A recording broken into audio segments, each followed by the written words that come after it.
Assalamualaikum warahmatullahi wabarakatuh.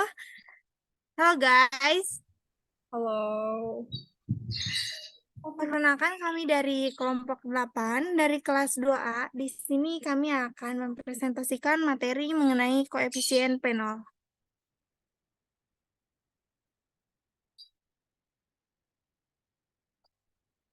Nah, ini adalah anggota dari kelompok kami. Ada Hendra Komara, ada Ismi Saharani, Tia Hayatur, Lestari Wahdah, dan Natasha Tastapiani.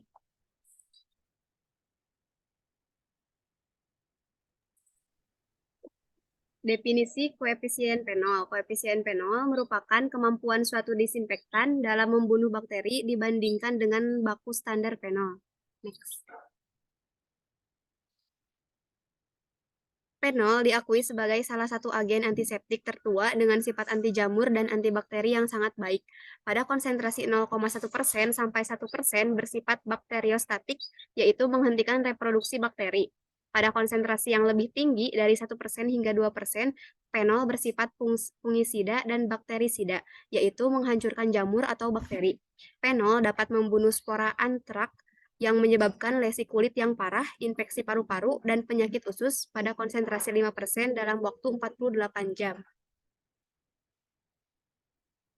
Disinfektan adalah bahan kimia yang digunakan untuk menghambat atau membunuh mikroorganisme, misalnya pada bakteri, virus, dan jamur kecuali spora bakteri pada permukaan benda mati.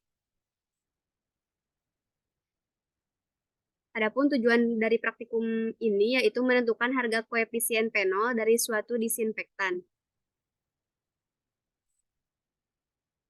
Prinsipnya, terjadinya kekeruhan di dalam tabung yang menunjukkan adanya pertumbuhan bakteri dihubungkan dengan waktu kontak bakteri dengan zat dan konsentrasi zat melalui serangkaian pengenceran. Alat yang dibutuhkan yaitu tabung reaksi, rak tabung reaksi, pipet ukur, dan kawat fase. Bahan yang diperlukan yaitu yang pertama adalah larutan induk baku penol dengan konsentrasi 5%, di mana 5 gram penol dalam 100 ml aquades yang steril.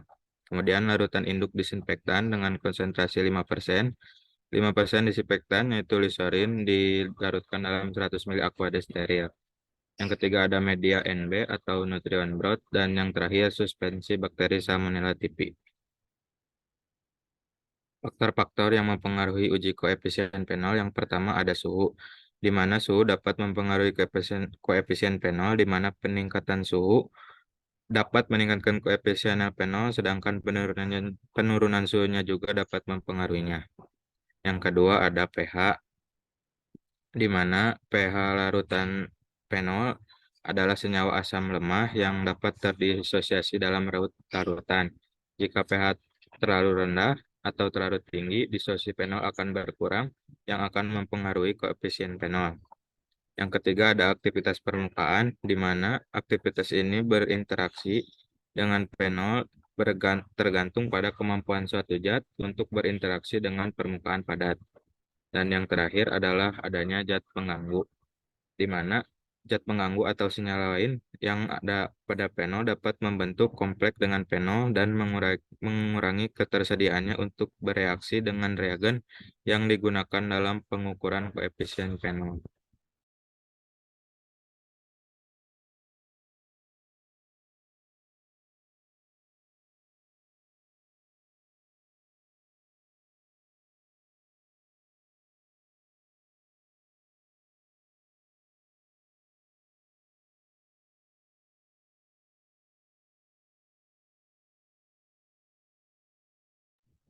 Selanjutnya yaitu rumus pengenceran.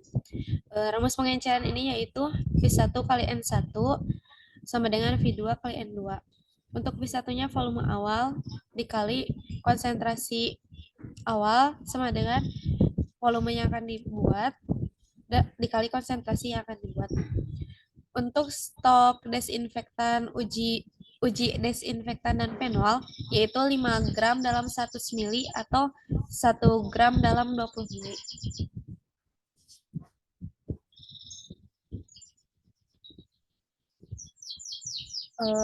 Ini adalah tabel hasil perhitungan pengenceran dengan menggunakan rumus yang tadi. Untuk contoh perhitungannya dengan konsentrasi 1/20 dan 1/30. Nah, untuk perhitungan yang pertama, dengan konsentrasi awalnya yaitu 1/10, konsentrasi yang akan dibuatnya 1/10, maka perhitungannya yaitu V1 kali N1 sama dengan V2 kali N2, dengan V1-nya dicari, kemudian dikali konsentrasi awalnya yang tadi yaitu 1/20, 1 gram dalam 20 mili, kemudian sama dengan volumenya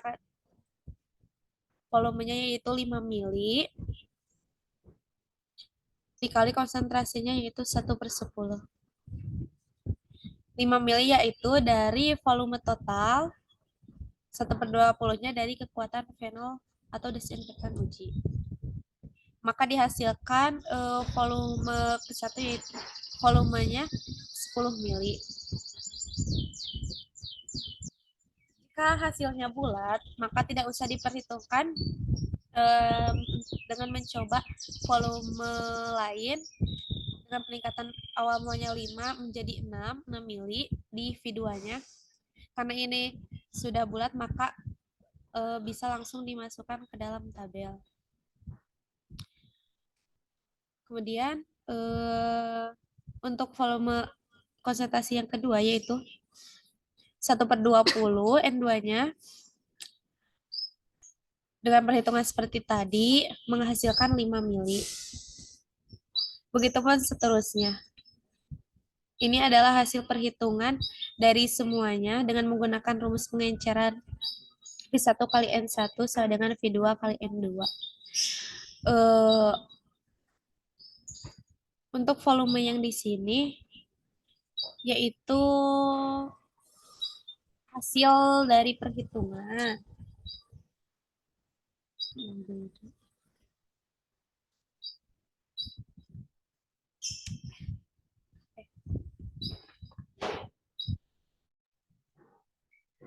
Nah, baik, di sini saya akan menjelaskan mengenai prosedur pada uji koefisien fenol. Nah, yang pertama, kita harus menyiapkan terlebih dahulu suspensi, karena kita menggunakan bakteri Salmonella typhi, maka kita harus menyiapkan dulu suspensi Salmonella typhi yang diinkubasi selama 24 jam pada suhu 37 derajat Celcius.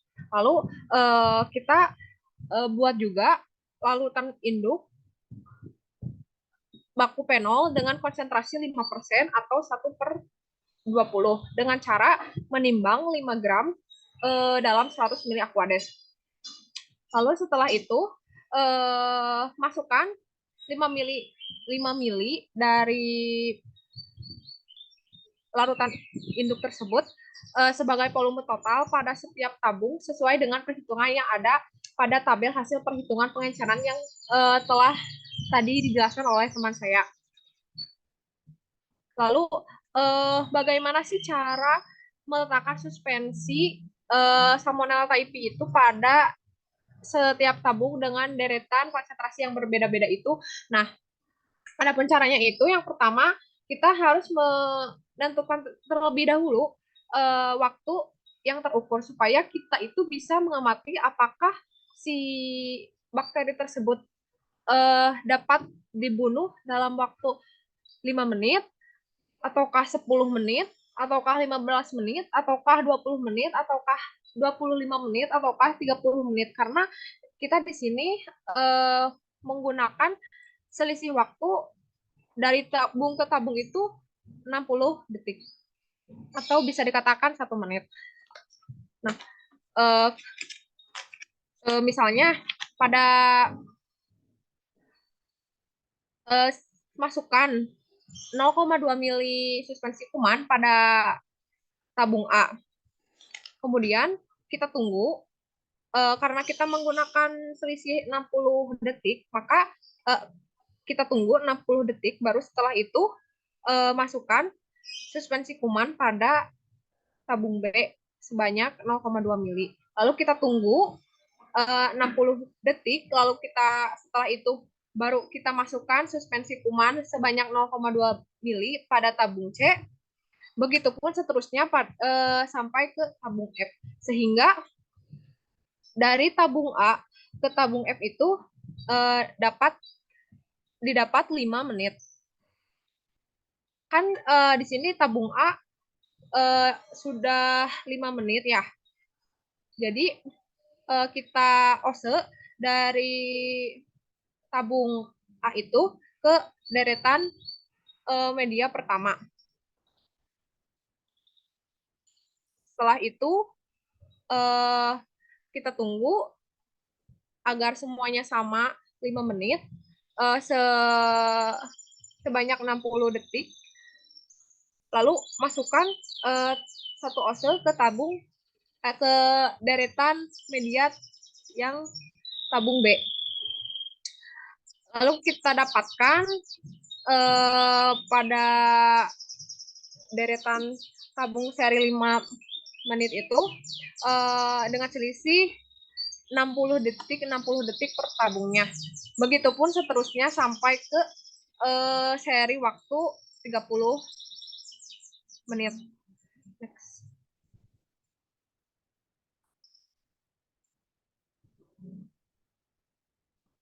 Lalu setelah melakukan pengenceran dan inokulasi bakteri kepada setiap tabung, lalu kita inkubasi selama 24 jam pada suhu 37 derajat Celcius.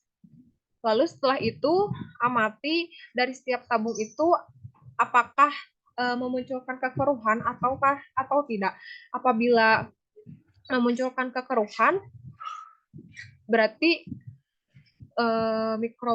mikroba tersebut dalam konsentrasi tersebut tidak dapat dibunuh. Apabila si tabung tersebut setelah dikocok masih bening, berarti si konsentrasi tersebut dapat membunuh mikroba tersebut dalam waktu tertentu.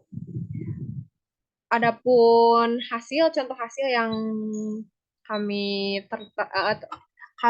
sajikan di sini tertera bahwa hasil panel uji pada yang tercepat membunuh itu yaitu pada konsentrasi 1/20 di menit ke 5 menit.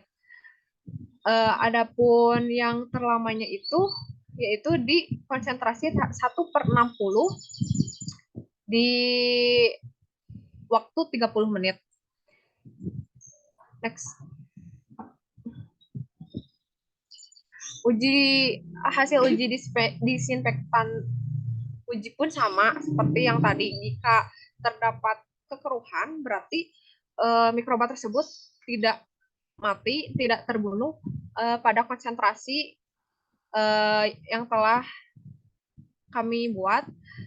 Apabila hasilnya itu bening, berarti mikroba itu dapat terbunuh oleh konsentrasi yang kita buat. Adapun hasil dari pengujian tersebut di sini menunjukkan bahwa yang paling cepat membunuh bakteri itu pada konsentrasi 1/20 di menit ke 10 menit. Dan yang paling lama itu di konsentrasi 1/60 di waktu 30 menit.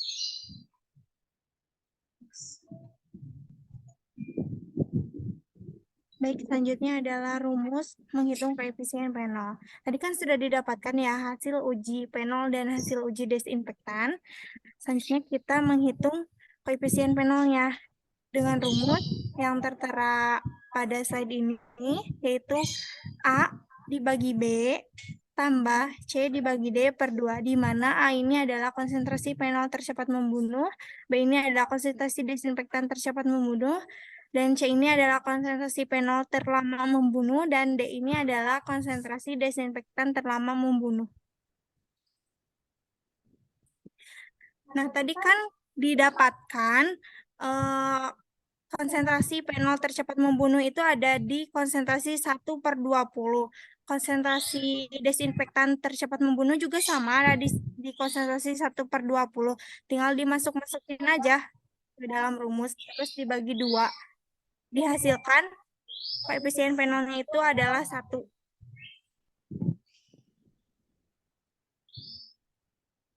Setelah kita menghitung koefisien P0, kita bisa menyimpulkan bahwa koefisien P0 yang kurang dari 1 itu menunjukkan bahan antimikroba tersebut kurang efektif dibandingkan dengan P0. Nah, kalau misalnya sama dengan 1 berarti sama dengan koefisien P0.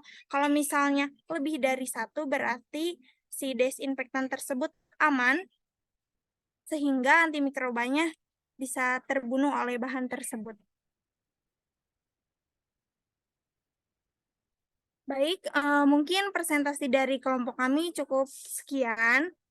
Kita bisa menyimpulkan bahwa koefisien P0 itu sebagai pembanding untuk mengetahui kekuatan dari si bahan, entah itu desinfektan atau antiseptik. Nah, kita membahas yang desinfektan. Terus kesimpulan dari koefisien P0 itu yang pertama, jika koefisien P0-nya kurang dari 1, berarti bahan tersebut tidak efektif. Jika koefisien P0-nya sama dengan 1, berarti bahan tersebut sama dengan P0. Jika koefisien P0-nya lebih dari 1, berarti bahan tersebut efektif atau aman digunakan. Nah, untuk prosedur tadi, seri waktu yang digunakan itu tidak tidak itu aja. Jadi kita bisa menggantinya dengan catatan kelipatan. Misalnya kita tidak harus kelipatan 3 menit, tapi bisa kelipatan 5 menit. Contoh, seri waktu 5 menit, seri waktu 10 menit, seri waktu 15 menit, dan seterusnya. Mungkin sekian. Saya ucapkan terima kasih. Wassalamualaikum warahmatullahi wabarakatuh. Waalaikumsalam.